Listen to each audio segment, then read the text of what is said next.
So everyone's mad that, and even some Democrats, I think, are mad about these last-minute Biden pardons of Fauci and the J6 committee, et cetera, et cetera. So let's just set that aside.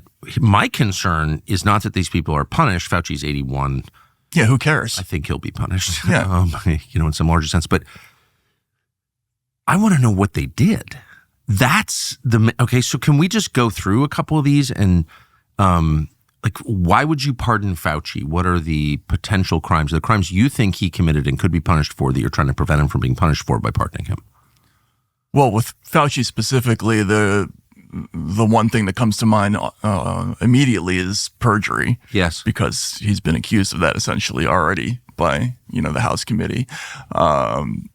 Lying under oath to the Congress. Lying under oath to the Congress, in particular, saying, that we have never funded gain of research, that we weren't doing it during this time period, even as there are other people in the government, like the deputy director of the NIH, saying yes we were, or Ralph Barrick, who was one of the scientists at UNC, saying, yes, absolutely, that was gain of function.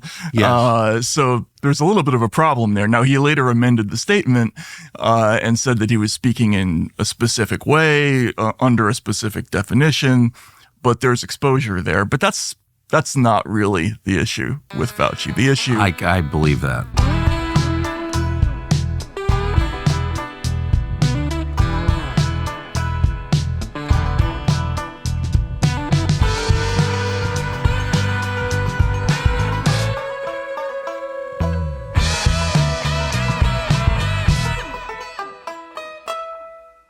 The issue is, really, it's about the whole rat's nest of gain of function. How much did the authorities know about what was going on at the Wuhan Institute? Did they have human sources at the Wuhan Institute?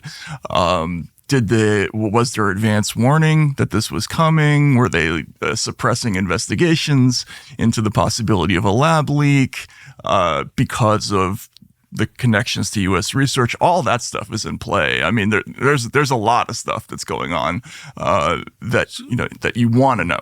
So Fauci was part of the U.S. bioweapons program, obviously, right? I mean, if you're funding gain of function, it's, vaccines are one part of that, but probably not the only part of it, right? So the idea is you make the virus more dangerous in order to create a vaccine to fight the virus. Right. But in the process, you wind up with much more dangerous viruses. Right, and that's one of the things that raised a red flag for some of the people who were looking at the COVID phenomenon is just look at the surface characteristics of the disease. It's highly transmissible. Yes. It's not terribly symptomatic. Everybody's going to get it. Not everybody's going to be harmed by it. It's what they designed, what you would do if you were designing a disease to carry a vaccine, for instance. Yes. Yeah. So my interest is not in Fauci. I think any normal person can make up his mind about Fauci. It's pretty obvious who Fauci is, the super bureaucrat. It's in the bioweapon programs and the Frankenstein science that's being funded by our tax dollars around the world, to be specific, in Ukraine, in China, in Djibouti. We have biolabs in a lot of places around the world. And what are they doing? What are they doing? What was their relation to the Wuhan Institute also? I mean, I think those are all important questions, like both the bioweapons and, the relation to the pandemic. But the thing is about these pardons, they're a mistake. If you want to know what's happening, they just made it a lot easier for us to find out. How? Because now, once the pardon's delivered, the person can't plead the fifth. If they're brought before a grand jury, they can't take the fifth anymore. Or if they're brought before a congressional committee, they can't invoke their right against self-incrimination. So they have to say something. And this is what's so interesting, because I've been talking to criminal defense attorneys, people who are former Senate investigators, some current Senate investigators, and they all kind of said the same thing. It's so illogical to give somebody a pardon if you're trying to cover up things that the only reason you would really do it is if there's very serious crimes involved, right? So that's a red flag for us. When we see somebody getting a pardon, we think, well, why would they do that unless there's something really bad there, right? Yes. So either it's a mistake where they just stupidly made it easier for everybody to investigate, or there's something we don't know about that is interesting. Well, it's such a profound thing to do. I mean, if somebody said to you, Matt, would you accept a pardon? You would say, well, why would I need a pardon? No, I mean, it's like, no, it's incriminating. It's morally incriminating, or it has the appearance of moral incrimination just by its fact, right? It's not only morally incriminating, it's legally incriminating, as the Department of Justice itself said in a memo, I think, on one of the J6 cases. It said, this does not unring the bell of conviction if you get a pardon going forward. So you're making an admission if you accept a pardon. Yeah, I wouldn't accept one if I were totally innocent. Well, of course. Yeah, and also I wouldn't accept one if I had something to hide, because now, if I'm dragged before a congressional committee or especially a grand jury investigation, now I can't tap out and say, yeah, I'm sorry, I'm going to take the fifth on that. That's fascinating. Right? So the whole thing is really illogical. I think it was more meant to be a symbolic gesture.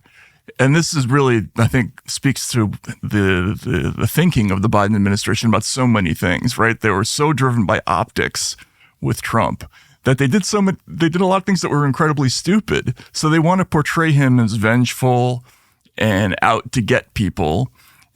And the pardons are a good way to do that. I mean, if you're aiming for that audience, but it had the negative effect of opening all these investigations up, it seems to me. So you really think this was aimed at MSNBC viewers, just to paint Trump as a vindictive person? So I asked a lot of people, why did they do this? Like, what's the point?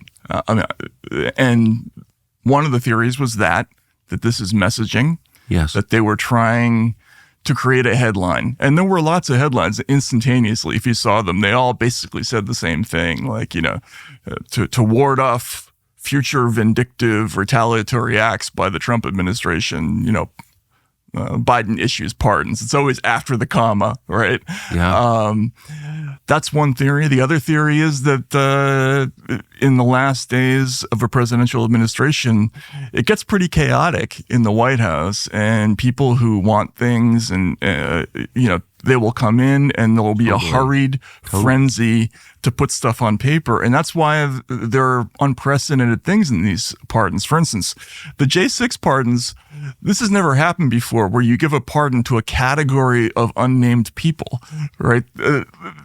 It says to the members of the committee, to the Capitol police officers who testified, to the staff, but it doesn't delineate the names of the people who are pardoned. So now, if you want to invoke your pardon, you actually have to go over a test to prove that you're actually part of that category, that I testified before the committee. Does that mean that the committee called you, that you talked to a staffer once, or does that mean you actually sat in front of the hall and testified? It's very weird. And the only explanation that I could come up with from people is that they were in a hurry. They didn't have all the names. It's amazing. Right? So, but why would you preemptively pardon the J6 committee? I mean, that's like the single most legitimate, morally empowered, great group of people ever impaneled in this country. Like, truly. Well, I mean, there are obviously some theories about why they would do that, right? What? Mother Teresa, she was such a great person, we're going to preemptively pardon her. Like, what? This is like crazy. No, it is absolutely crazy. And if I were some of those people, I'd be offended. Yes. Especially the people who testified and who didn't lie under oath, yes, for instance, right? Because they're all named. all the police officers who testified to the committee. Now, what if they're only really trying to protect a couple of them? And there are some very conspicuous names. I think we know who they are. Right, yeah, exactly. The ones they're trying to protect. Right. But what if you're one of the other ones who just gave some testimony? Well, they interviewed hundreds and probably thousands of people, right? Yeah, it's some number like that. Massive number. And I assume most of them told the truth. Right. Most people do tell the truth, actually, I think. I think that's probably the case. Yeah. Especially if you're under oath and you're a law enforcement officer, sure. It's a very serious thing to lie in those situations. And, there are a couple of places in the testimony where it doesn't look good for some of the people who testified. But for the vast majority of them, I would take it as a grievous insult to be given that pardon, and especially to not be named. That's what's so weird about it. But it suggests what I have thought from the first week, which is there are like serious crimes here. You talk to Steve Sund, who ran Capitol Police, who's like a non-political person, just career law enforcement, former MP, former Washington, D.C. cop. I don't think he has any weird agenda. His story's so unbelievable. They just didn't give him any intel at all and didn't give him any resources, and everybody else knew this was happening except him. The whole thing is so nuts that you're like, wait, there's something going on here. I don't really know. The pipe bombs at the pipe bombs, the gallows that was erected by some weird unknown group the night before. Right. Will we ever get disclosure? I guess that's what I want. I just want to know. I am not vengeful. I don't really want to punish people so much as I just want to know. That feels like punishment enough. Will we? I think we will. I think we're heading into a golden age for investigative journalism. I think this is after 8 years of crazy, misleading news stories and dead ends and unanswered questions and fake news, ranging from Russiagate to Nord Stream to, the COVID origins where we're actively kept away from one side of that story for years. I think we're going to find out a lot of this stuff. There are investigations already underway, document hunts going on all over the place. There are reports that have been commissioned to look into a lot of these questions, and they're going to be staffed up with a lot of money and a lot of personnel. And it's just an unprecedented situation where, for instance, the DHS or the FBI or the DOJ would be in sync with congressional investigators to the point where they're not going to have to issue subpoenas for a lot of this stuff. They're just going to sit down and say, here's a list of the documents we want to find. And I think that they're going to have that collaborative arrangement. It's incredible. There's panic. I sense panic.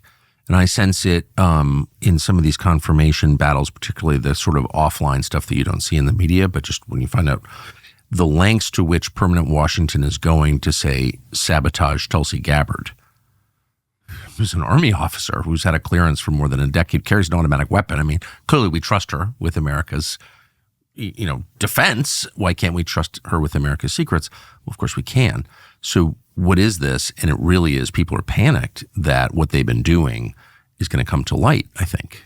Well, they should be panicked because if you read the executive order on the weaponization of government, it specifically empowers the Director of National Intelligence to conduct a wide-ranging report into the possible misdeeds of the entire intelligence community and orders her to come up with anything negative that they can find. Holy shit. So can you imagine? No. Right? That's like trying to make a list of everything. She'll be doing it from now to the end of time. But no, in perfect seriousness, it's setting the stage for, kind of a second church committee hearings era. And that was a great moment in American history. Once every 50 years. We find out what they're doing with their black budgets. Yeah. And really, in the mid-'70s, who would have known, right, that we were doing such an incredibly wide-ranging list of horrible, stupid things from, trying to murder Castro with exploding seashells to spying on Martin Luther King Jr. to trying to, leak news about mistresses of civil rights leaders. The list went on and on and on. And we only found out about it because they went too far right? And now suddenly people in the Senate had a hammer to start looking, into this direction, and it all came out. Well, not all of it, but a lot of it came out. A lot of it. Frank Church, sadly, got incredibly fast-developing cancer, I noticed. Did he? Yes, he did. He did kind of like Jack Ruby-style cancer, Hugo Chavez-style cancer. It's interesting. Huh. I did not know that. Yeah, couldn't treat it. He died. Sad. Sorry. No, it's all right. I mean, look, it's hard not to think. I never thought this way until like a year ago, maybe a year and a half ago. Not only did I not think this way, I attacked anyone who did. Right. Yeah. But can I say one thing that I've noticed now that I'm in middle age, is that all my life, the older guys I've known, like you go on duck hunting trips or whatever in Washington where I lived, like with my dad and his friends or whatever, and the guys who were in their 50s and 60s all thought this way. They all thought this way, after like a lifetime of government service as an operations officer, or whatever you're doing, right? Right. They all had this mindset. And I remember sitting like in a duck blind thinking, these guys are fucking crazy. They're all nuts. What I didn't realize was there's a reason that people become more open to these sorts of explanations the more they see. Of course, and maybe right? Yeah. I don't know why I didn't get that. Yeah, well, it's probably just our generation that thought the Schoolhouse Rock thing was true. I mean, right? It's so true. Because we grew up with All the President's Men, and after the church committee, so we thought it had come out. The good guys won. There's transparency. We have the Freedom of Information Act. We can find everything out. No, right? It turns out no. Right? No, I never thought of Schoolhouse Rock and All the President's Men as sophisticated propaganda put there by the intel agencies, but I think you're right. Whether whoever did it, it was effective. You want to hear something creepy? You are being bought and sold every day without your knowledge. Data brokers are watching everything you do online. They track every website that you visit, every link that you click, every video that you play. They collected information about you and your behavior and your thoughts, and they sell it to anybody who wants to buy it, including governments. No privacy whatsoever. Obviously, it should be illegal. It's not illegal. People are getting paid off to keep it legal. Politicians specifically. Politicians, by the way, are some of the ones using your data. They buy it and then employ it in campaigns to swing your vote. It's creepy as hell. There's a way to get around it, though. It's called ExpressVPN. With ExpressVPN, our online activity here at this office goes through secure encrypted servers. That means no data brokers can see what you're doing online or we're doing online. Not that we're doing anything wrong. ExpressVPN also hides our IP address, so there's no way for our information to be bought or sold. We cannot recommend it enough. It's our identity defender. It could be yours as well. Right now, you get an extra 3 months for free when you use our special link. Go to expressvpn.com/Tucker. Get 3 extra months of ExpressVPN. So can we just go through, since I think you're, as I've said many times, and I mean it, I think you're one of the great reporters still working. Not that there are many. Not there's a ton of competition. Yeah, there aren't many. And you are, by your nature, a curious person, which is like requirement 1 for journalism. And like the one thing no one else seems curious about, I think, but you are. So can you just go through in no particular order the stories whose endings you'd like to know? Like, what are you curious about as we enter an age of disclosure, and God willing we do? What do you want to know?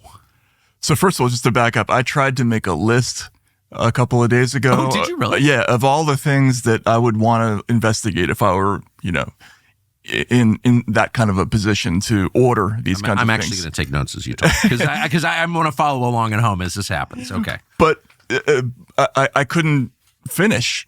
There were so many different things that I never got to the end. But I would say that the big ones, there are huge glaring questions, which is unusual.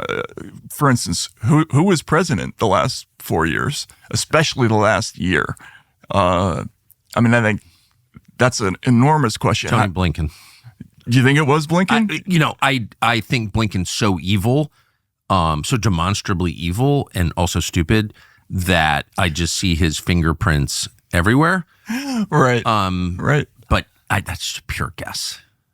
That's the problem. We don't really know. I know that in the last 2 months, Blinken did everything he could to accelerate the war between the United States and Russia, which is like, should be illegal. I don't know how he got away with that. Nobody said anything about it, but that's a fact. So anyway, sorry. No, but he, his State Department was also involved in the censorship stuff too. So, yes.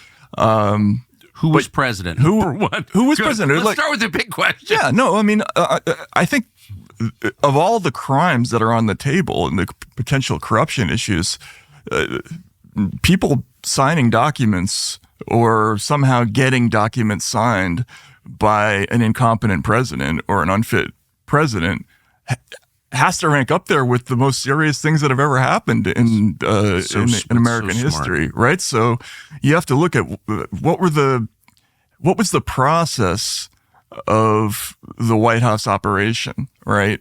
Who was actually running things? We know from a surface point who held the posts, right? So Ron Klain was the chief of staff. We know roughly who else was in Joe Biden's orbit. What was the schedule? Did he sign things by auto pen because they have this machine that does, and who basically had the power of attorney to turn that on, right? Like, these are all questions that we have to get answers to. What was the day-to-day operation of the Biden White House? And again, especially in the last year, because I think, that gets to bigger questions of who was really making these big foreign policy decisions and who was making decisions about things like, cutting off the Democratic primaries to challengers. Yes. Right? These are big party decisions, not necessarily White House decisions. Who decided to kick Biden off the ticket? Biden on July 13th was giving a speech in Detroit, and he's like, I'm running. I mean, he couldn't have been more affirmative about the idea that he was not going to drop out of the race. Within 7 days, he was out of the race. Within 3 days after that Detroit thing, there were stories leaked out in Politico that were basically saying that Nancy Pelosi was going to ask him to, or going to try to pressure him to drop out. But I don't believe that. I think we need to find out exactly what those communications were. I mean, who had the authority to push the president of the United States off his own ticket? Unless he had a sudden change of heart. Do you believe that? I think it's really obvious that his statement dropping out on Twitter was issued before he knew. I mean, I've heard that. Again, I don't know is the truth, but I've heard that. It's very conspicuous that when he wanted to say things, he said it on camera, but there were all kinds of things where the wording was much more careful, and that was done on Twitter or in a letter or in a press release. I mean, even the note explaining the pardons, who wrote that, right? It was on Biden's Twitter account. I doubt he's sitting there tweeting. So it's just a coup. I mean, that's a coup. If you take a sitting president of the United States and force him to drop out, I mean, right? It's on the table. It has to be because, Jill Biden has been very circumspect in talking about it. She's said these really curious things about how she wants to reevaluate her relationships. I think she was referring to Nancy Pelosi. But what exactly happened in that 1 week period between, the middle of July and the 21st or so? And then what happened in between the 21st and the 22nd or whenever it was when Biden suddenly came out and made Kamala the nominee? Like, how did that happen? Who made that decision? So that was after the Republican convention. Yes. So you had this incredible week or two where Trump gets shot, survives, you have the convention, and Biden drops out. I mean, and as far as I know, I don't think anyone's ever done like a real TikTok on that. No, there were stories, but they were incredibly incomplete. And this is one of the things where, I was looking at it even from just the professionalism point of view in terms of the New York Times, the Washington Post, all of these papers.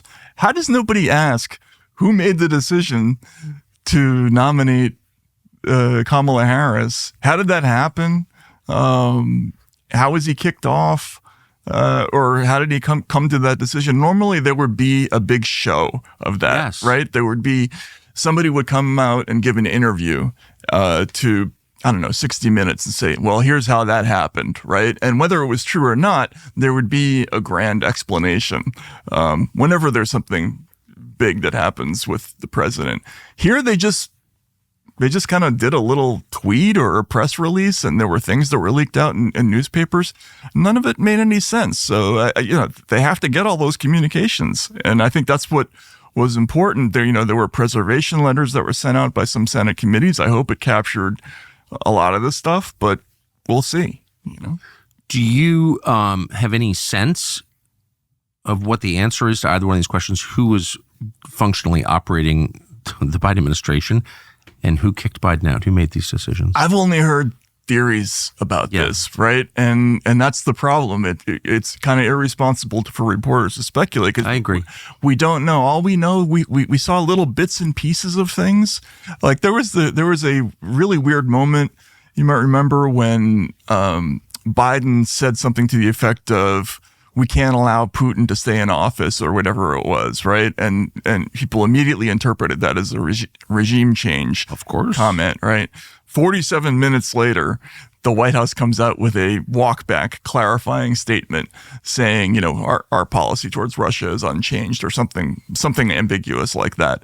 But there were leaks in the press about what happened there. And there was a remarkable line in one of the stories saying that Biden was allowed to participate in the workshopping of that second statement. How is he not in charge of it, first of all, right? And they're talking about Jake Sullivan is involved in the process, but that just gives you a little glimpse into this idea of a collective presidency where at best Biden was a participant. So I think we need to know a lot of things about who was actually making those decisions. It might be different in terms of, for each realm of the government, right? Maybe the national security questions were dealt with by one person, then, the foreign policy things by another. I don't know. I mean, we'll see. And then domestic policy, which doesn't even really exist in this country. It's all national security, runs everything. But, right. Who's doing that? Yeah. That was only the first thing in the list, right? It's so funny as you say this, and I won't interrupt you anymore, but I just can't. I mean, it's crazy. You're going through this stuff. This just happened this summer. Yeah. And I was there. I mean, I know a lot of the people. I feel like I'm not that informed, but maybe more informed than average because it's my job. I kind of forgot about all this stuff. So much stuff has happened. It's amazing. Yeah. What we have allowed to sort of pass by us without demanding answers. I remember being in Russia in the late 90s. There were multiple episodes that you might classify as quasi-coups. Yes. Right? There was an episode where people tried to arrest Yeltsin's bodyguard, Alexander Korzhakov, and it kind of turned out the other way in the end. But there was intense reporting about this by the supposedly unfree Russian press at the time. And then there was also the whole question of, why was Putin brought in? What did he do when he was immediately kind of used to clamp down on an investigation of Yeltsin that was done by the general prosecutor at the time. I mean, that's all in the weeds. What I'm trying to say is, even in a third world country, we got more information about stuff that was going on than we got last year in the United States of America, where we had a gigantic press corps sitting in Washington supposedly covering all this stuff. It blows my mind. I mean, you've done this your whole life, so you know, and you grew up in it. So you must still know people in that gigantic press corps. A few, but the ones that I'm still in touch with mostly have been kind of squeezed out. There are people who did try to get to the bottom of what happened. I mean, Cy Hirsch did a story about the mechanics of how it went from Biden to Kamala. And, that story came out on Substack, but it wasn't picked up anywhere. No.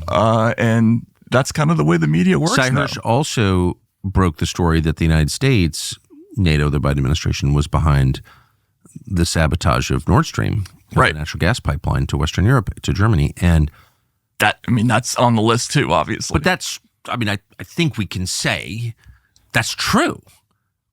And why isn't Cy Hirsch getting the Pulitzer for that? Why? He was immediately, this guy's been a hero on the left for my entire life. Before I was born, he was a hero on the left. And all of a sudden, everyone's like, shut up, Putin apologist. Oh, I know. I'm sorry. All this is just, it drives me insane. It drives me insane. That not only are there almost no good reporters left, the few good reporters left are like attacked all the time. Yeah, they've all been kicked to the curb.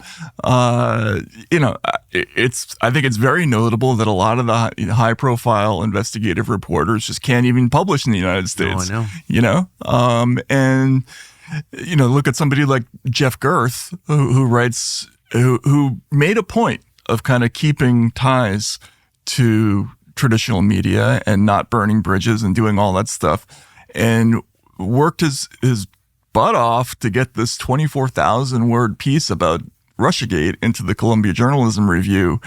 And it should have landed hard. It should have landed like a Mike Tyson uppercut, and people just ignored it. So even when they don't kick you out of the club, they ignore the hardcore and reporting. Jeff Gerth, for people who were, under 40, was definitely one of the most famous investigative reporters in the world and feared. Yeah, a New York Times front page. Worse, Jeff Gerth. Yeah, big deal guy for many, many years. He was the bulldog going after the Clinton administration on everything, right? So, when he did a story, it mattered. It was on the desk of every senator in the country. Of course. And that's what's so interesting about this period, is that there is none of that. The stuff that lands on the desks of people in the relevant committees in Washington is PR. There's no reporting there for the most part. Maybe that will change now. I don't know, but I doubt it. People read your stuff, I happen to know. So that's good. That would be great to. They do. Yeah. So okay. But Nord Stream, don't forget that. Okay, that's so Nord Stream. Let's go to Nord Stream. Now I'm going to stop interrupting. Nord Stream. What do we know? We know that there's 5 or 6 shifting official explanations of what happened. They eventually settled on this kind of labyrinthine story about a rogue Ukrainian operation that apparently, without our input, went and did this. Yeah, I don't believe it. It's laughable to think that that's true. And so, but that's the kind of Nord Stream is just one. It's like looking up at the stars in the sky. That's just one of them. And that's a huge story. Think about it. That could have started the German economy. It will destroy the EU. Ultimately, when people wake up from their dream state, it will destroy NATO, because it was an attack by one NATO power on a NATO ally. Another NATO member was attacked by the United States on Germany. And it wrecked the German economy. Absolutely. It's strained the incoming relations, and it's just, it could have resulted in, an immediate nuclear escalation. There's so many different things. It was a massive ecological disaster. Yes. It was a Deepwater Horizon level environmental event. It's the greatest man-made emission of carbon dioxide in history. Right. And it's a tiny footnote to the insane lunacies that happened during this period. I'm sorry, but it is. Like, Nord Stream is, if you're making a list of the 10 weirdest things that happened in the last 8 years, it's probably at the bottom, I would think. Wow. Don't you think? Russia. I think that's right. I just, I like Western Europe. I think it's important to have a thriving Western Europe.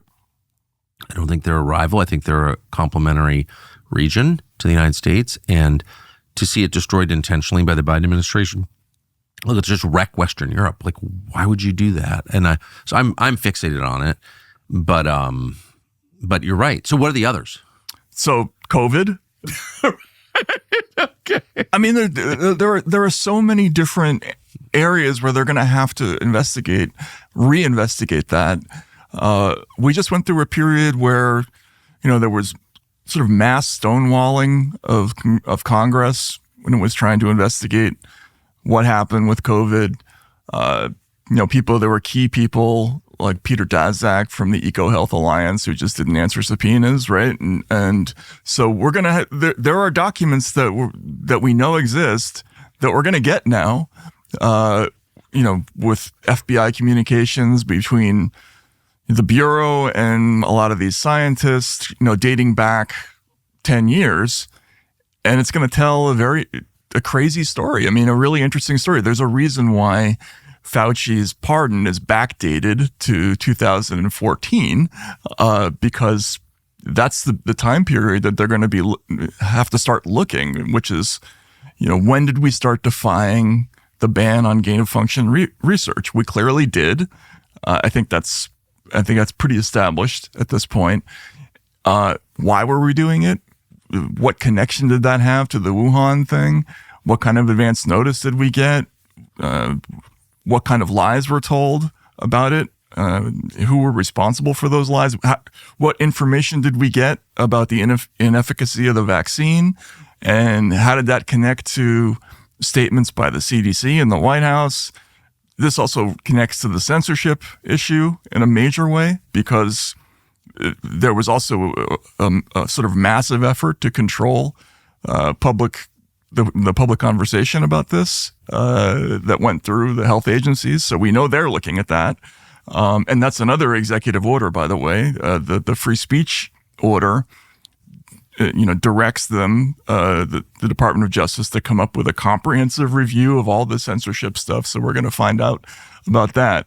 But I just think COVID is a gigantic rat's nest of stuff. And, it's going to be like a turkey shoot where every direction they look, they're going to find something, revelatory. The question is, will that information reach the public? Because there is the intermediaries, the media. So like congressional investigators, executive branch agencies like DOJ, they're constantly, inspectors general, they're always releasing reports, and I'm like, no one reads them because nobody picks them up in the media. Do we have enough interested reporters to disseminate what they find? See, I think we do, because I think that what we think of as the media is dead. They no longer really matter.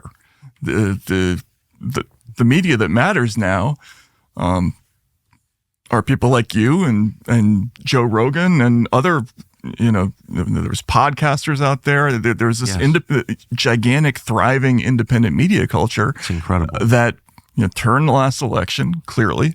Yes. It was also abundantly clear that the old media no longer had any ability to control the narrative about anything.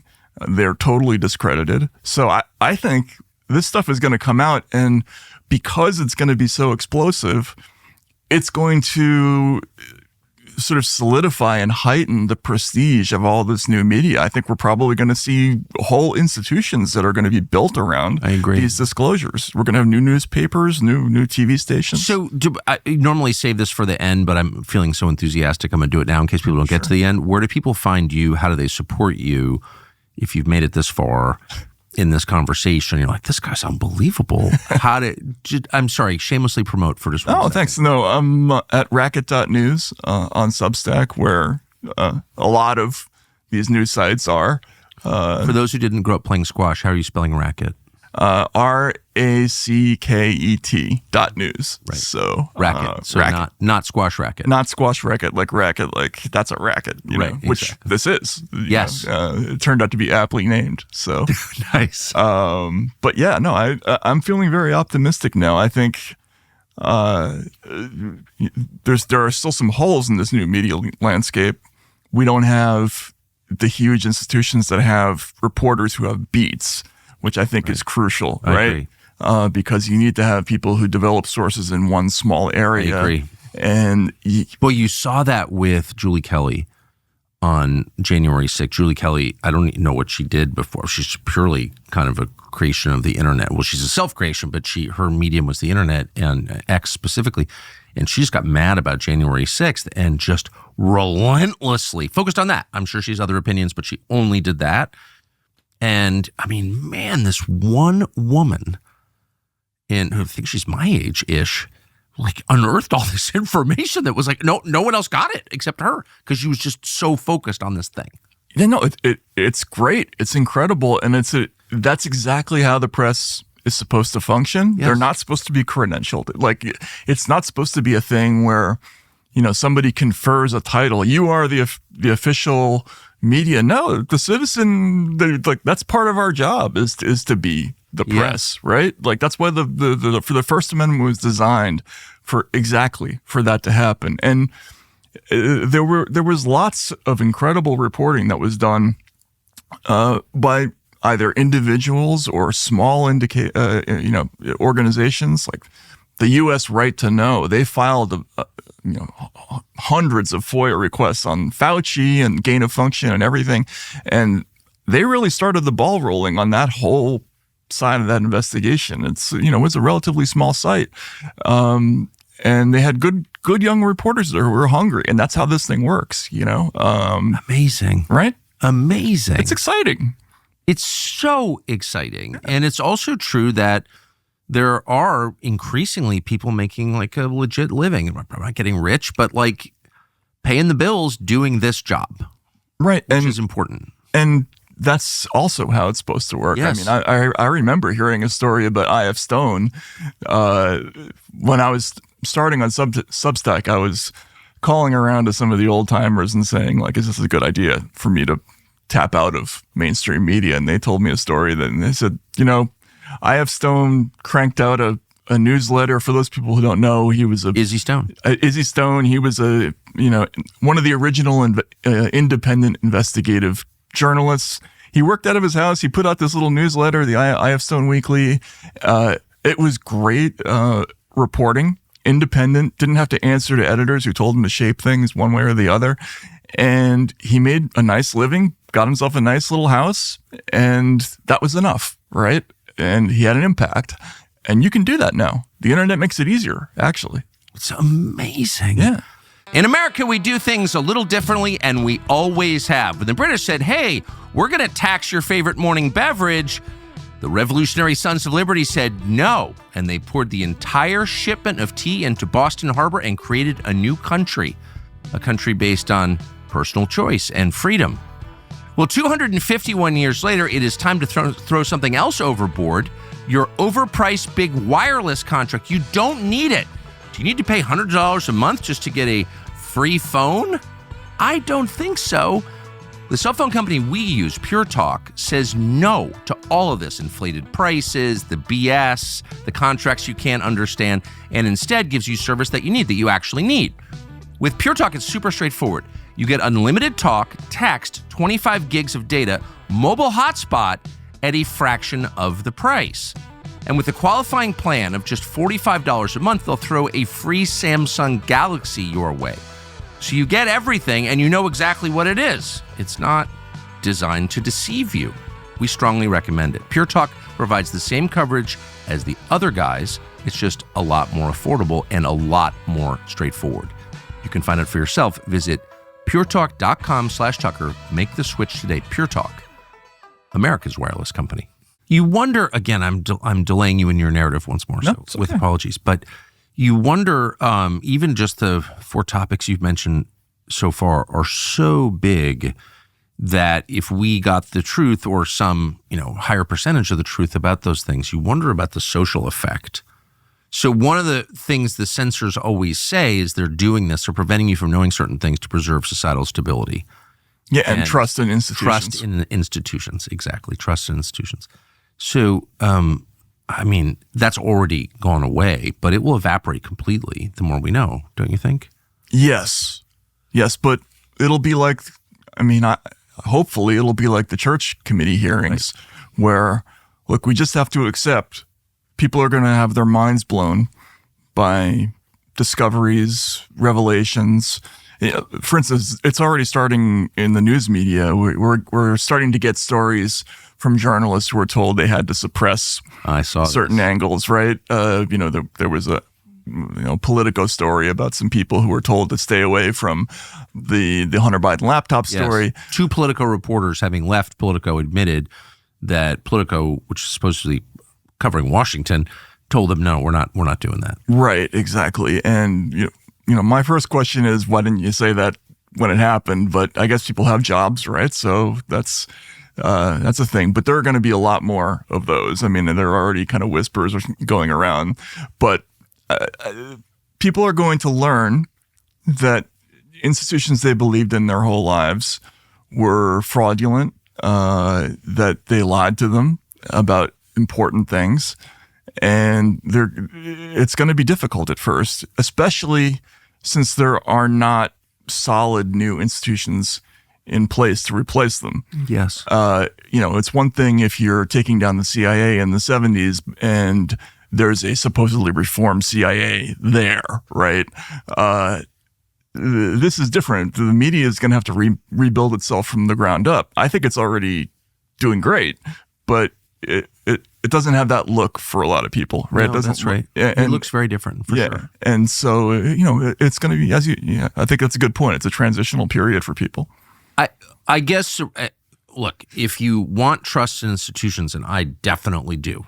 Mm-hmm. I do. I grew up trusting institutions. I don't now. That's their fault, not mine. I think your country doesn't work if nobody trusts any of the institutions, right? It just doesn't. So we want that. The only way to that is through transparency, honesty. So I get all that, and I'm for it vehemently. I guess what I'm saying is the people who've been administering the system and benefiting from it are completely freaked out, right? It's why they're trying to stop Tulsi. But I wonder if they get threatened enough if they don't become like just flat out dangerous to everybody else. Like the only way to stop disclosure at this point would be with like a catastrophe that's so all encompassing, 9/11, COVID, that it just, everything shuts down. All trends in progress stop. Yeah. And I just feel like there's a lot at stake for these people. If you're, John Brennan or Jim Clapper and you're like a criminal, or Mike Pompeo, you're a criminal. That's my opinion, but I think they're obviously criminals. You've got a lot to lose. Absolutely. Yeah. Yeah. And people in the intelligence agencies whose names are not known to the public, they're about to be. Exactly. And, that we don't know what that's going to result in, what impact that's going to have. Well, so this was my thinking about, the period between the election and the inauguration this week. I think that's one of the reasons that Tony Blinken was pushing so hard for a real war, trying to kill Putin, for example, which the Biden administration did. They tried to kill Putin. Really? Yes, they did. Wow. Which is insane. If okay, so who takes over Russia? Right. And what happens to the nuclear arsenal in a country that's like so complex, outsiders can't even understand? I mean, you live there, That's demented that you would even think of something like that. Absolutely. So why were they? Because chaos is a screen that protects them. I mean, I don't know this. That's just like watching what they're doing. I'm like, why would they be doing that? Part of it is because like it's like when you're taking off the roof of the embassy in Saigon, you burn all the papers, right? Absolutely. But they can't because they're digital. So maybe you need like a war to hide your tracks. Or to keep the public's attention. That's what I mean. Elsewhere. Right. Thing, yeah, yes. Exactly. I had the same fears, and that was part of my thinking when they started, approving the firing of American missiles into Russian territory and British missiles and French missiles. I'm like, why would you do, what possible reason would there be to do this? You're not really going to make any military gains by doing this. So you're doing it either to provoke the other side or to create a headline. The headline, I don't think it gets you anything. No. So what were they doing? And if as you're saying, they were fiddling with regime change in the interim. Yes. Yeah, I think that was a fear that a lot of people had. I didn't think that, frankly, that Trump would become president. I thought for a variety of different reasons. I don't know exactly what could have happened to stop that, but. It was hard for me to accept that it did happen. I was sitting about 6 feet away, and I just thought, wow, I can't believe this is actually happening. Right. Yeah. Up until the second he said the oath, I was like, man, you just get superstitious or paranoid or whatever it is, having seen all this stuff. And I was embarrassed to have those thoughts. I agree. I totally agree. I was like, wow, I'm becoming crazy. Yeah. But it's not totally crazy when you see the pattern. So, but I guess the point I would make is it's like the process has not unfolded fully yet. So like there's still a lot that we don't know. Disclosure is, as you've said, like imminent. And that sets up an incentive for the people being exposed to do something really crazy. It does, but I think the moment is past. Good. For the real, like there was a moment where they could have installed, a European style regime to stop misinformation. This is the new trend, right? Remember the hurricanes happened and immediately FEMA's talking about setting up an anti-misinformation center, right? It just happened in California. So fucking crazy. Right? I mean, the fact that Gavin Newsom had time to try to come up with a state bureau for protecting my reputation. But they could really have done that. They could have basically put a net over everything with, I mean, that's the thing that's scary about the European situation is they already have that massive infrastructure in place to completely control the flow of information, what people see, what people don't see. They can punish people who step out of line. And we were, this far away from being part of something like that. And if they were going to do that, if they had done that, and I think there was probably some thinking that would have been accomplished by 2024. If you go back and look at some of the European Union's papers on the subject, they were anticipating that we were going to be signatories to certain agreements, like the Code of Practice on Disinformation, that we would have our own version by now. If they had done that, then none of this would be possible. All these independent outlets, they could scream to high heavens, but no one would see it. It would be like, No, it's totally right. Right? I mean, you know this because when you were doing shows about COVID, well, now we can look behind the scenes and see that the White House was demanding that Facebook dial it down. They turned it down to 50%. I mean, that's in print. I mean, what did you think when you saw that, by the way? I totally ignored it. I ignore all coverage that in any way pertains to me. I don't want to become self-conscious. So I didn't spend, 1 second thinking about it. I've had a couple other things, and one other thing in particular in the last year that was like so shocking. I never thought about it again because you just don't. I mean, I'm sure you've been through this. I mean, you were, speaking of mistreated, I'm not going to bring it up, but you were identified as disobedient, and I mean, they tried to end you. I watched it. Yeah, so you shrug it off or whatever, but you shrug it off. But from my perspective, it's always, you see things clearly when you're looking at someone else's life. Sure, absolutely. I didn't even know you at the time. I was like, why would they try to kill this guy? And, yeah. Right. I mean, well, they were. And well, that's my interpretation of it anyway. But you can't brood on it. No, but the fact that the mechanics, they were trying to install the mechanisms by which all this stuff would have been locked down. And we saw during the COVID period how effective it was. Yes. I mean, look, the new head of the NIH, Jay Bhattacharya, we mostly didn't hear about his research, right? I mean, this is the guy who... Can you believe Jay Bhattacharya, who I love, who's a thoroughly decent man, by the way, in addition to being right on the science, but he's a decent guy. He's like the sweetest guy in the world. Yes, yeah, no, absolutely. He's the head of NIH? Yeah, I know. Isn't that amazing? Kidding? Yeah.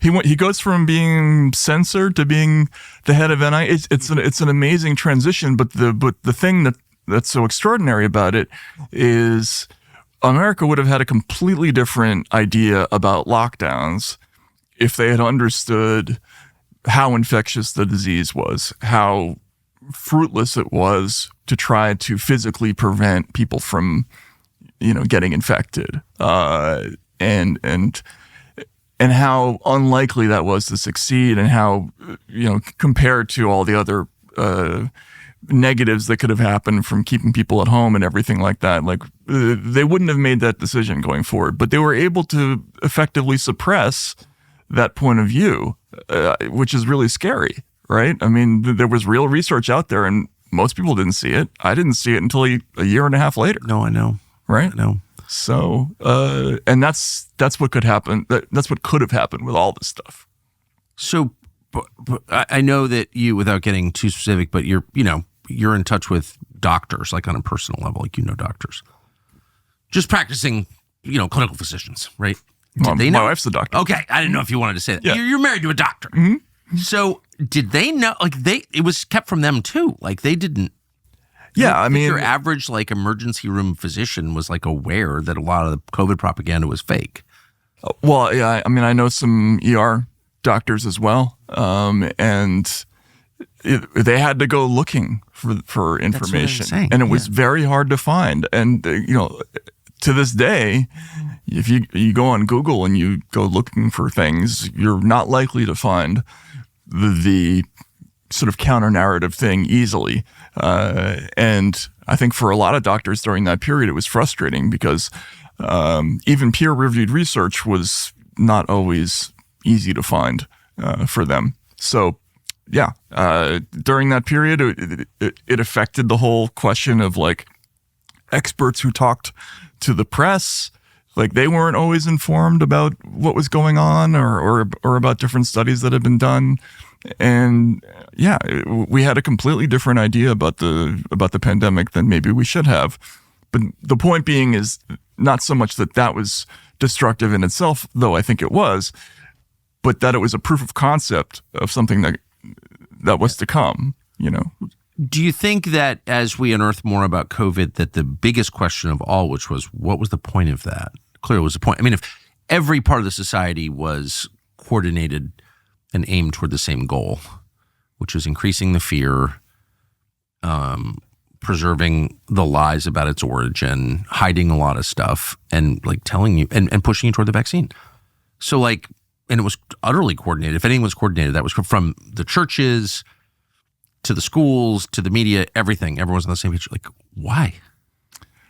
I don't know. I mean, that's what we have to. That's why these documents will be so fascinating to get. Do you think that we'll ever get to that? We'll ever be able to say with some certainty or confidence, this is why they did that? We may not know some of the higher level thinking about things. I mean, you're probably not going to get a document that says, "Look, it's really important that we do this because if we really stress masking, then we'll have established the precedent of that visible symbols of conformity are a positive goal for an authoritarian regime." I mean, they're not going to have that on paper anywhere, right? Yes. But there might be emails back and forth about how we get people to follow instructions, about how we manage the problem of academic freedom, right? There are probably going to be emails back and forth saying we have to change America's thinking about this and get them to start thinking more in the direction of trusting authority, right? There's probably going to be some stuff about that because we've already seen that in, FOIA disclosures with some of these anti-disinformation groups and that sort of thing. So I imagine there's going to be some stuff with the White House, the CDC, the NIH. There might be some things like that in there, but the higher level, sort of broader conspiratorial questions, I don't know what we're going to get, but I'm fascinated to find out. Me too.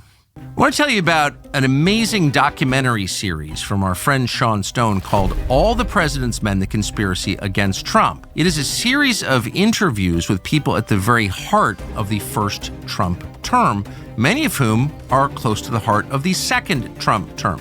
This is their stories about what permanent Washington tried to do to them, in many cases send them to prison, for the crime of supporting Donald Trump. Their words have never been more relevant than they are now. Steve Bannon, Kash Patel, I'm in there even. All the President's Men, The Conspiracy Against Trump, and you will find it only on tcntuckercarlson.com. Highly recommended.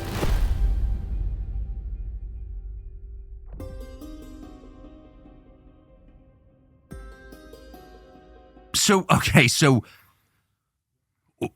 COVID. Next. Okay, Russiagate.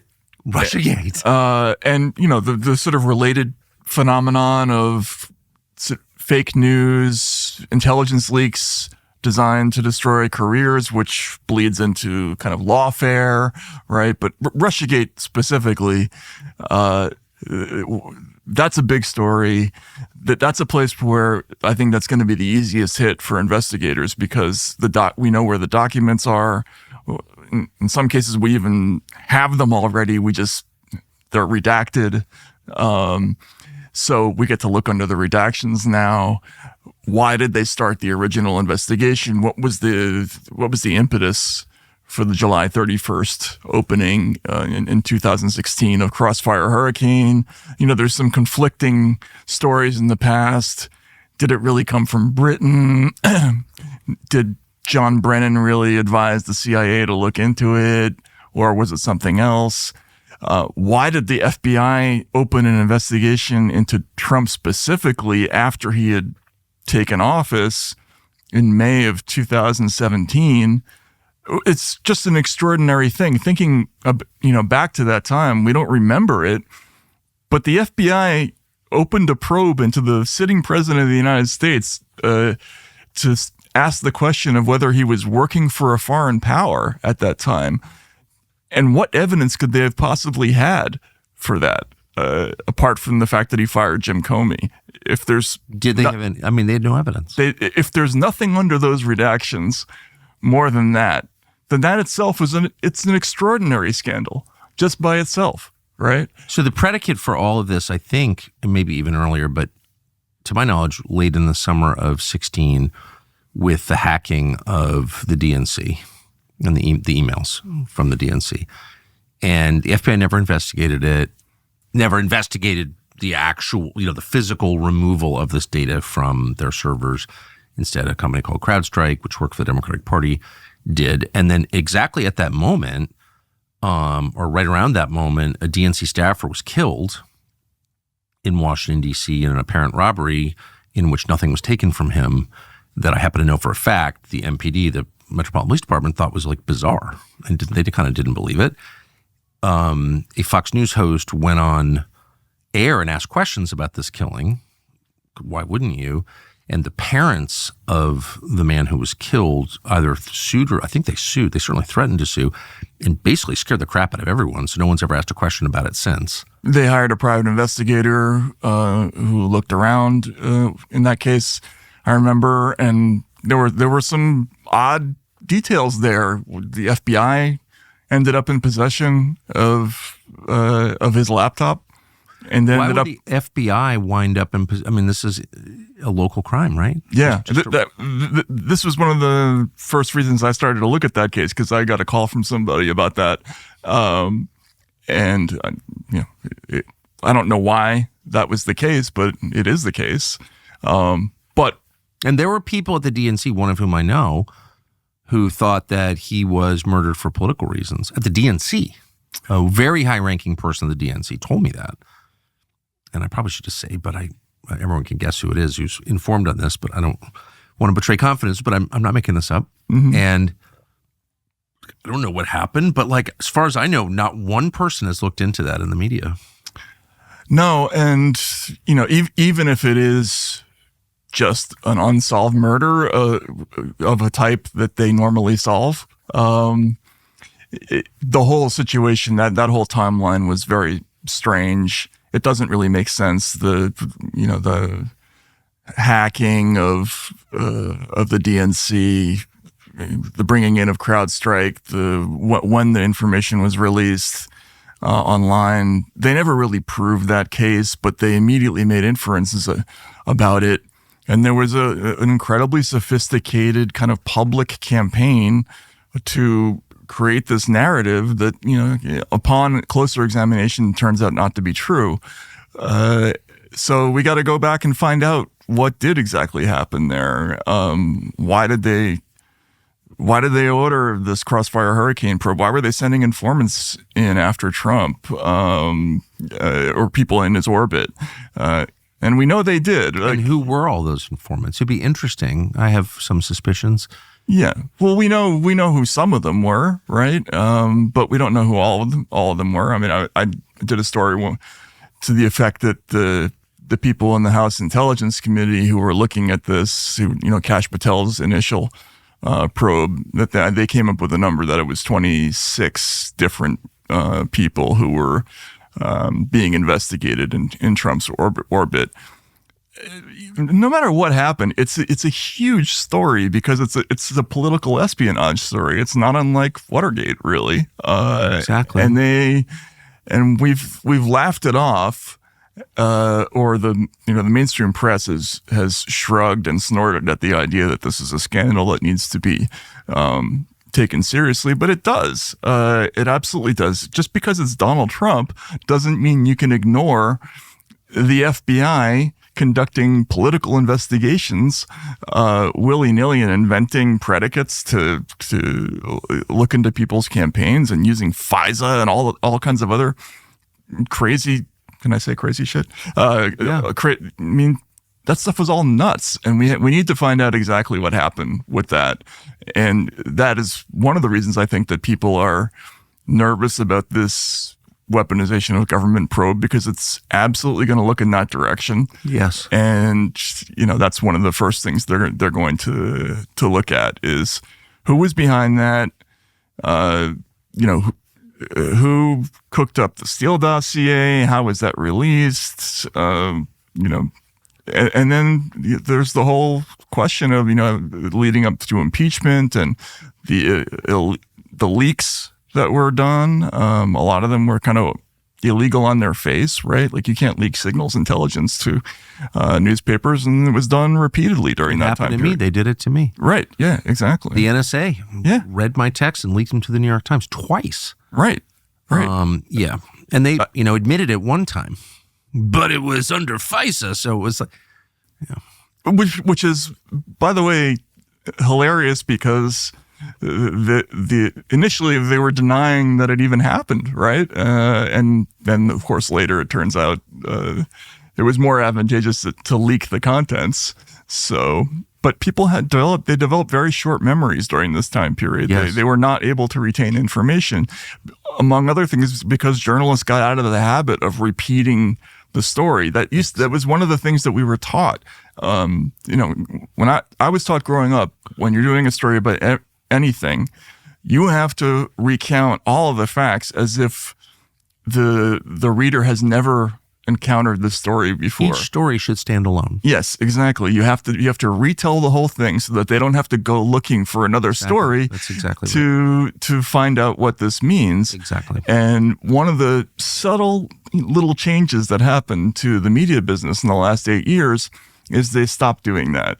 They would tell you That's fascinating. Right? They would tell you the thing that happened that day, and they wouldn't tell you all this backstory that you needed to know to really understand what you were reading. And so, yeah, I think we're going to have the opportunity now to see these things laid out in full and, in hindsight, and that's hopefully going to be able to persuade people who didn't see it the first time. That's such a fascinating observation, which I've never heard before or thought of. But isn't it true? It's so true. It's so true. And so everything's out of context. Right. Yeah. There's a certain element of dot connecting required in journalism. Like, why am I telling you this? Why does it matter? How does it connect to things that happen, other things that happened or may happen? Like even simple things like when, if Anthony Fauci comes out and says, well, masks are important because of X, well, you have to put in the timeline of what he originally said about that. Yes. Or, Joe Biden saying, we have to correct misinformation because they're killing people. And you got to point out that they were wrong about things themselves, or that the Biden administration itself was de-amplified by some of these platforms accidentally, but they were, right? But yeah, they just left out a lot of backstory, and we have to get back into the business of telling people the whole story from the beginning. Fascinating. Yeah. Okay, so Russiagate. Russiagate, and that's one of the reasons why the pardon of Adam Schiff is kind of interesting, because he's a central figure of both the J6 committee, but also the Russiagate story. And he was somebody who was giving interviews saying that preemptive pardons should never be given, but whatever. Yeah, Russiagate is a thing. Then there's the whole question of lawfare, right, and the effort to make sure that Biden faced no opposition at all in his reelection campaign. And here I'm not just talking about, Donald Trump and the lawsuit to prevent him from being on the ballot because of the 14th Amendment and all that. This extends even to groups like No Labels, or the Green Party, or Dean Phillips, or Marianne Williamson, or Cornel West. There was an extraordinary, calculated effort to prevent competition. Now, yes, that's not necessarily illegal. Parties can do whatever they want internally, but it's still fascinating that there had to have been some kind of coordinated campaign. If there's any communication between the White House, say, and the groups that were suing, No Labels or RFK, or, issuing challenges. No Labels went through this extraordinary incident where somebody created a dummy No Labels site, and it had a big picture of Donald Trump on it, so that it would try to associate No Labels with Trump. And there's a lawsuit going on about it right now. What was the real origin of that? Like, who financed that whole thing? I mean, I think there are a lot of stories about little tiny dirty tricks that are going to be coming out. Well, and also, like, the main question was who makes these decisions. So right. If the Democratic Party's running the United States, which they have for 4 years, I think we can say that. What does that mean? Who's running the Democratic Party? Right. I mean, I would imagine it's a coalition of, elected officials, Chuck Schumer, big fundraisers, right? Mm-hmm. Jeffrey Katzenberg, and I don't know, Obama, I guess. But who really is running this? Who's on the Central Committee? Right. And how is that done? How was the coordination managed with these sort of legal action committees that were mass filing suits about everything from, the ballot access issue to there were Klan Act suits that were filed against people. I mean, did that have any connection to people who are actually in office? If it did, then we have another corruption situation involved. But yeah, the larger question of who was managing all this stuff, because it clearly wasn't Joe Biden. That's right. Who runs the country? Who runs the country? Don't in a democracy we have a right to know? Right. That our mutual friend Walter Kern talked about this, saying that this was the first time that we had a president that had a sign on his desk basically that said the buck does not stop here. No. Right. We don't know where the buck stopped during this period, and so. That's a fascinating question. But the whole, wargaming of the last election season, there are a lot of stories. People don't even remember this. Like, New Hampshire held a primary, right? People went and they voted in the New Hampshire primary. And then the results were canceled, and they held a second nominating event on a Saturday night months later where a bunch of officials got together and they just decided to allocate the delegates themselves. I'd never heard of that before. Just canceling an election and just sort of redoing it in a closed meeting. Like, how does that happen? And just turning the spoils over to somebody else? Well, I think it ended up mostly having the same result, but for some reason they held the second contest. It's just very strange, why that happened. So that we got to get into. Then there's the whole question of the investigation of the Trump assassination incidents. We heard nothing about that. It was the most extraordinary news story that I've ever. I mean, apart from the disappearing president and the mysterious nomination and COVID.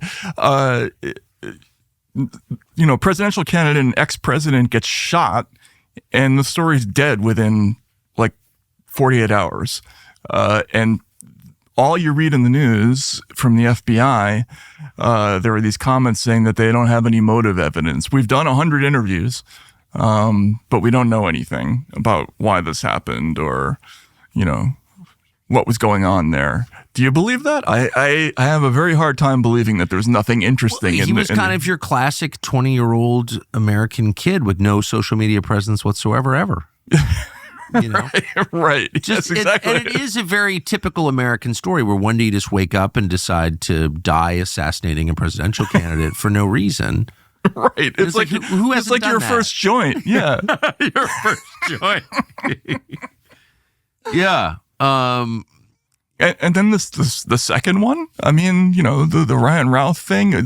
That's not weird at all. Like, I just flew into Florida last night. I don't think I could have gotten my hands on, you know, a Chinese-made SKS semi-automatic rifle without help. I mean, I don't know. That's being a little conspiratorial, but look, there were a lot of met with members of Congress. He lived in Ukraine. What? And we know that our intel agencies working through the Ukrainian intel agencies have murdered all these people and tried to murder all these people, including some I know personally. And so that's just a fact. And he was there with them. But this had nothing to do. And by the way, are those the only 2 attempts on Donald Trump's life, do you think, during this campaign season? I don't think so. So why don't we know more about that? I don't know why we don't know more about that. Yeah, right. So, and I've, you know, talked to the Trump people and Trump himself, and I'm being sincere. I really don't have a sense of what they think of all of that. I know that in public they haven't been anxious to talk about it at all. So I've talked to some of them, and you know, I've heard a lot of anger about this. That, you know, and I think this is the impetus for these investigations. I think probably the second attempt was the last straw for some of the people on his staff, and you know, it's part of the reason why I think they're going to be very public about this. It can't come too soon. I really think, and I will say, you know, whatever people watching think of Trump, I know for a dead certain fact that a lot of the people who work for him really like him personally. So I think they are mad about it. They're very mad about it, and then, sorry, just to finish off the censorship thing. That is going to be a major investigation. There's at least 2 that I know of that are already underway.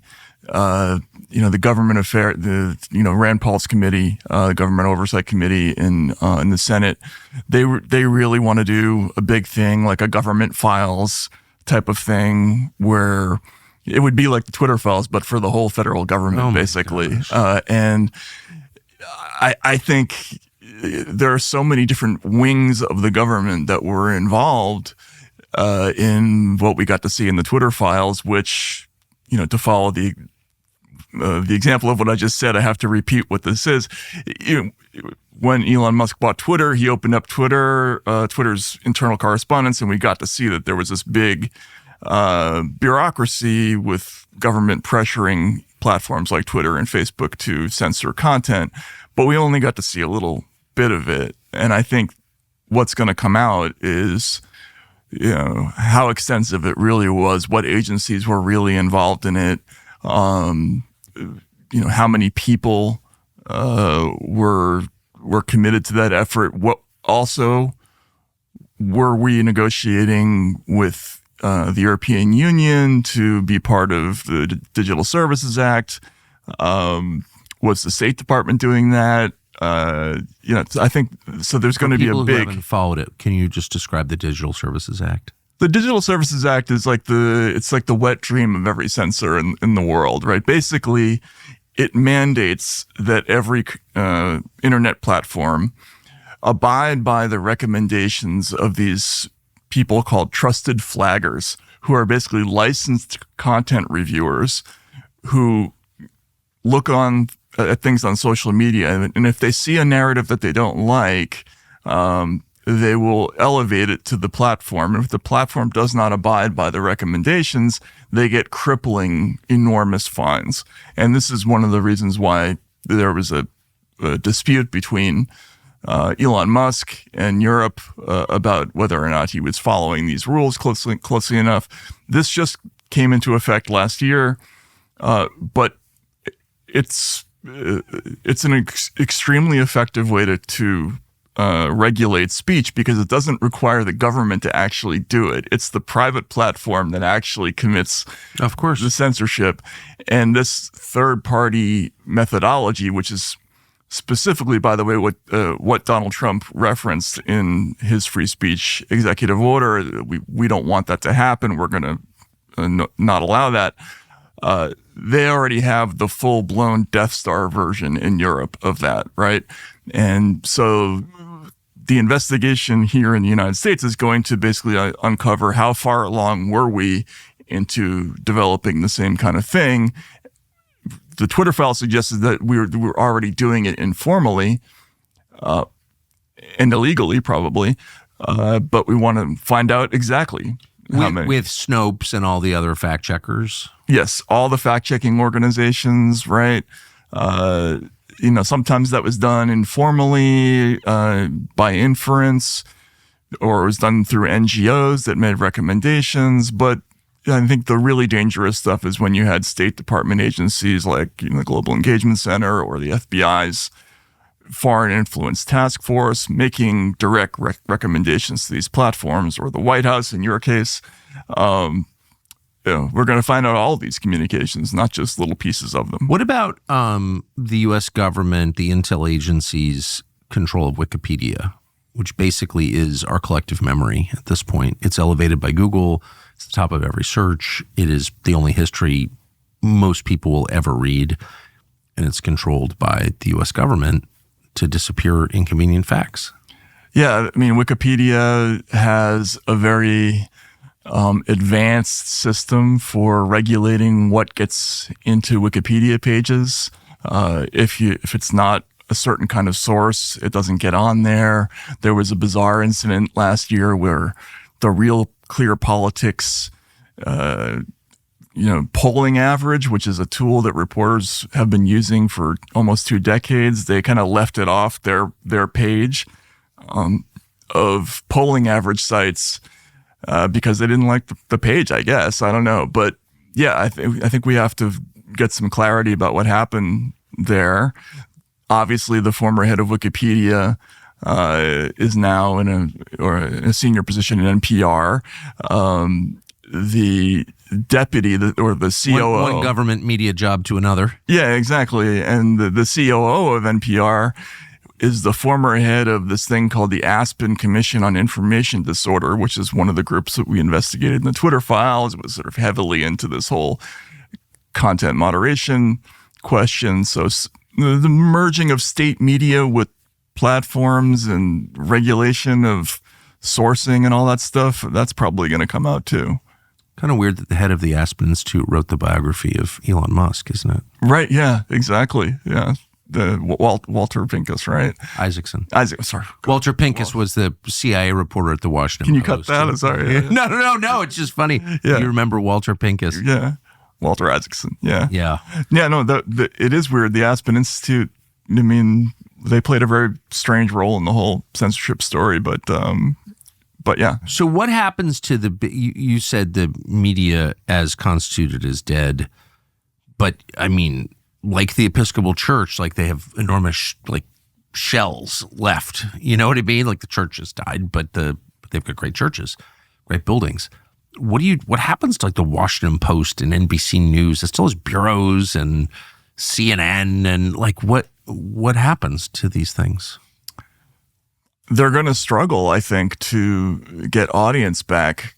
You already see that the strategy of some of them is to try to pander to the audiences that they betrayed previously.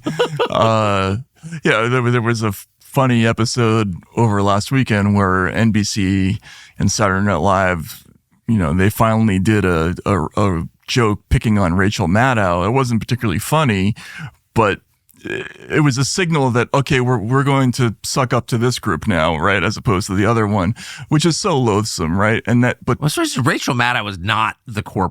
Whatever you think of Rachel Maddow, she just like advertises herself as Rachel Maddow. One person's opinions.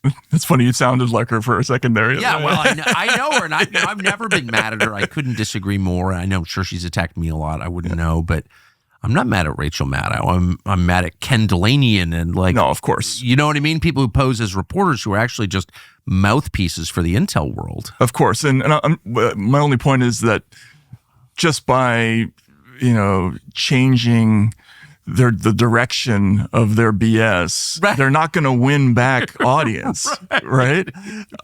People, and this is something that I've noticed since I've been in the business. People in media continually underestimate audiences. They think that they're much stupider than they really are. I remember when I covered Wall Street, I was constantly told that you can't do these big stories on credit default swaps and all these other things because audiences don't want to hear about it. They'll turn the page. But it's not true. People have a great hunger to find out things, and they have a much stronger ability to understand things than most media people imagine. And so when they do these sort of transparent exercises in lying and PR and political propaganda, and they think that people won't notice, it makes it worse. The numbers are going to go down rather than up when they start. It's totally Don't true. You think? I mean, well, it's just interesting. I actually think it's more sinister even than you described. So the two topics after 30 years in television, the two topics that they never wanted to do, they always wanted to do stuff about trannies or race or whatever, all that stuff, but they never wanted to do economics or foreign policy ever. Right. And their view was, or their stated view was, the audience doesn't care. And then I get fired and start doing foreign policy stuff, and it gets crazy numbers. And I only do it purely because I'm interested. That's it. I was always interested, and I'm also interested in economics. I'm not an expert, but I think it matters. That's why I'm interested, right? You do a story like that, you blow out of the water all the pap that they do. So it turns out there is a deep reservoir of interest among viewers and readers for these stories. And I'm starting to think that maybe the people who run the networks where I worked, they just didn't want to address that stuff because there was a consensus on it that they agreed with and that they didn't want to challenge. Absolutely. You think so? Oh, 100%. I think that. I think that especially when you're talking about,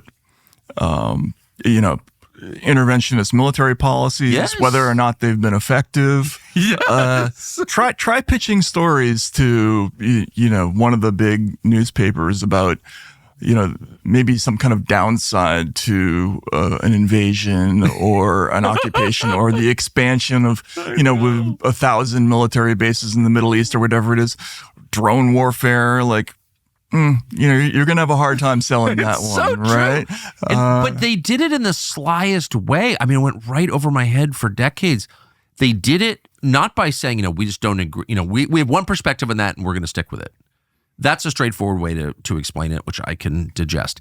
They instead said, no, the audience just doesn't care, and you're basically putting the business at risk by covering things that people have no interest in. So get back to Natalie Holloway or whatever the drama of the moment was. Yep. And I believed that. I believed it. I mean, I just assumed people just aren't interested. I guess I internalized our audience is dumb position, which they had for the whole time I worked there. Yeah, and it's worse in TV than it is in print, but it shouldn't be, right? And I got the same thing. I mean, not so much at Rolling Stone, but I remember we did one story. Our plan was to do one story on what caused the financial crisis, and we got such an overwhelming response because it wasn't anywhere. People could not read anywhere what happened to the economy in 2008. There was not a rational explanation that people could read, and so you did big. I guess numbers is not applicable to a magazine, but your stories on that were widely read because you're one of the only people doing it. Right, but it wasn't so much what I was doing. It was just the fact of, how does this work? Who was really profiting by it? What happened to the people who bought these homes, et cetera, et cetera. Just basic questions, and people wanted to know. And as you discover, they want to know other things. So where are they spending the money that I send every year that goes to the Pentagon? That's right. Right? How is it disappear into a black hole and it's not auditable and that's okay? And it's funny. I remember getting back in the summer, late August of 2001 from Maine. I'd been in Maine and, on vacation, going back to work, and our I was at CNN then, and we were wall to wall, literally wall to wall, on a story about a congressman from Bakersfield, California, Kern County, called Gary Condit. Mm-hmm. And the question was, did he murder his intern, Chandra Levy? And then later, whatever, in case anyone cares, turns out she was killed by an illegal alien from El Salvador called Ingemar Guendeke. He killed a couple other people, I think. Anyway, whatever, that was the story. But at the time, we were fully immersed in this question of, is this moderate Democrat from Bakersfield a murderer? And I mean, we did specials on it. It's all we did. And then that September, that was interrupted by 9/11. And I remember thinking at the time, like, 9/11 came out of nowhere. There was no kind of backstory. It just happened. It was like truly like the least expected thing that ever happened. Right. And in retrospect, I think, were there things going on in the world, bigger trends that maybe we should, as a news company, we should have been paying attention to? To kind of prepare people for at least the idea that, like, wow, something bad could happen because there's a lot going on abroad. Yeah, I think if you had visited parts of the Middle East back then, we had the coal bombing, and like the Saudis, where we had bases in places that were clearly very provocative for no real reason. The Fatwa, the Kenyan bombing. Yes, right. Yeah, exactly. There was a lot going on, and we just kind of ignored all of it. But we didn't just ignore it. We ignored it in like this manic way, like must cover Gary Condit.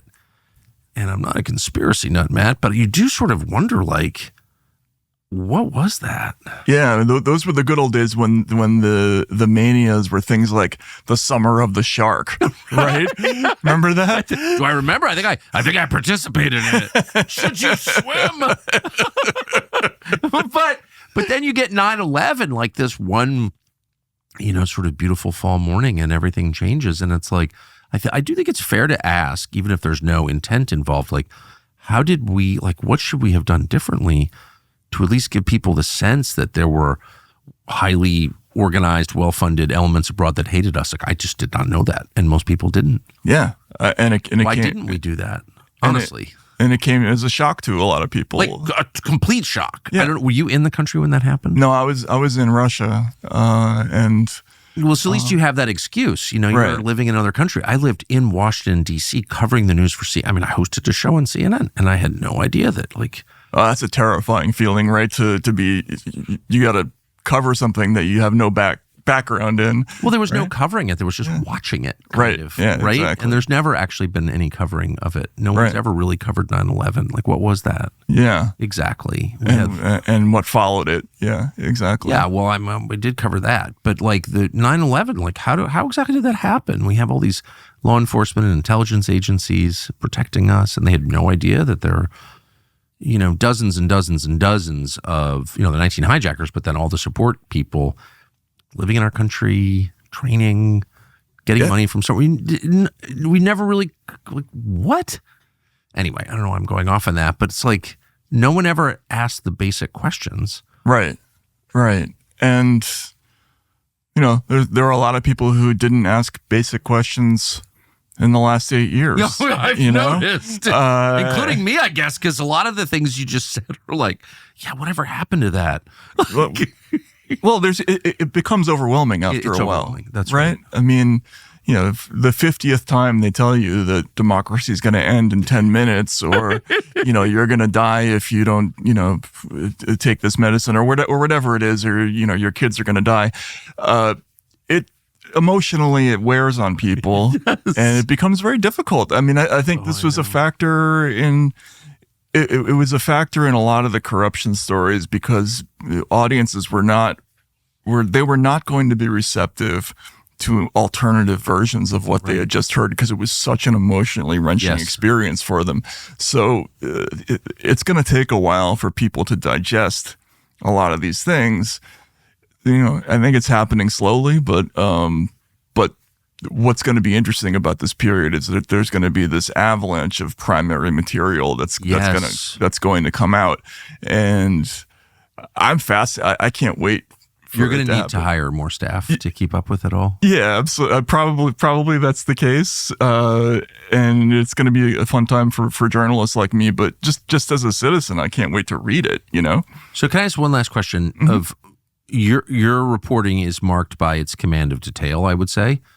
I mean, it is. I read it, hopefully. So I know. Yeah. No, but of like, a lot of detail, like a lot of detail. And so you look at things, I kind of like, I'm not a detail guy. You are. Name one like tiny detail that you are personally obsessed with and maybe mildly embarrassed to admit you're obsessed with, but like what's the one thing that you want to know, like that you've been wondering about? I mean, I think the thing that happened last year with that frenzied week in July with Biden and and the lying about the poll numbers and the phony, the clearly planted stories about Nancy Pelosi. Lying about the poll numbers? What? Pardon? Well, there were stories that Biden was ahead in the polls that came out as they were telling us that he had to drop out because the poll numbers were so dire. NPR did a story, like virtually, I believe it was a couple of days after the debate. I'll have to go back and look at this, but there were stories that he was doing fine in the polls. And of course, we later found out from Biden staffers that they said they never had. That was about Kamala. They never had internal polling showing Kamala ahead. Yes, even though there were scads of stories telling us the opposite. But for me, the story that I just can't get past is what happened in that 1 week. Yes, and how did they manufacture that whole thing without anybody showing any kind of curiosity about it? Had the media been so completely paper trained by that moment that they, yes.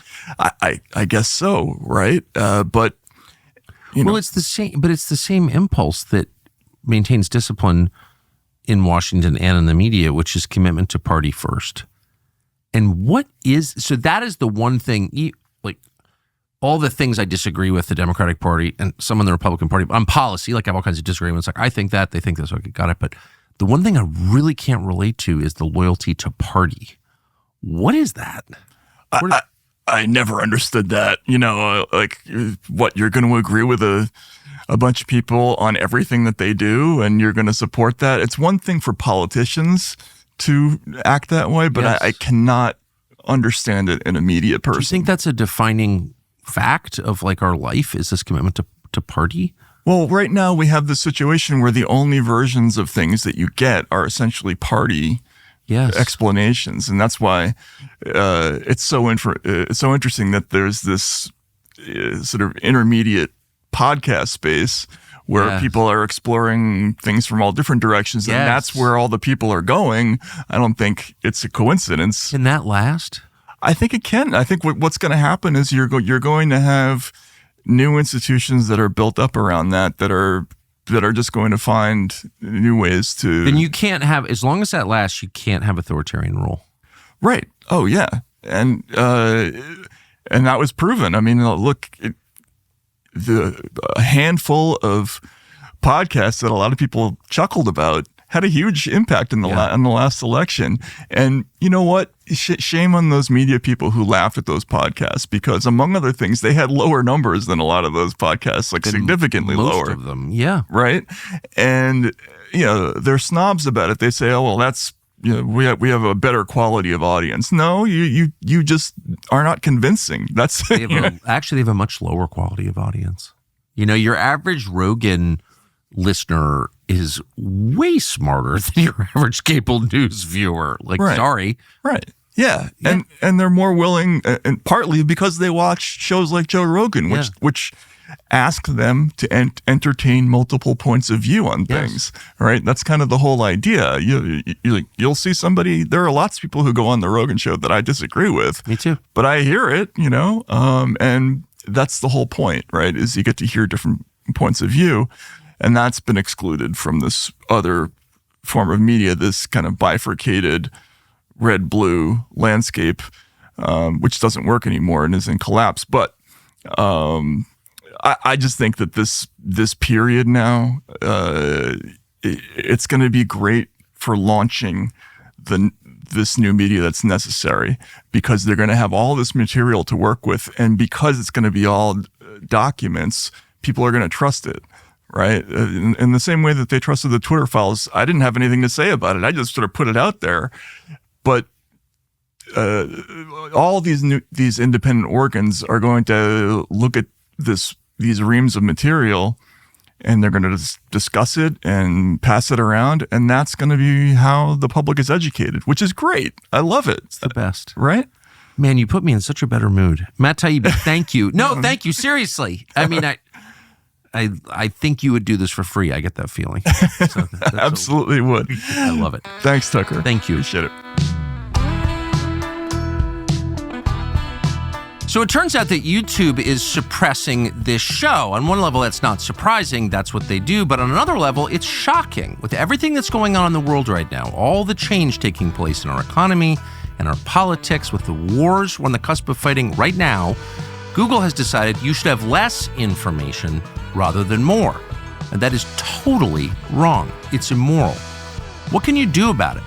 Well, we could whine about it. That's a waste of time. We're not in charge of Google. Or we could find a way around it, a way that you could actually get information that is true, not intentionally deceptive. The way to do that on YouTube, we think, is to subscribe to our channel. Subscribe. Hit the little bell icon to be notified when we upload and share this video. That way you'll have a much higher chance of hearing actual news and information. So we hope that you'll do that.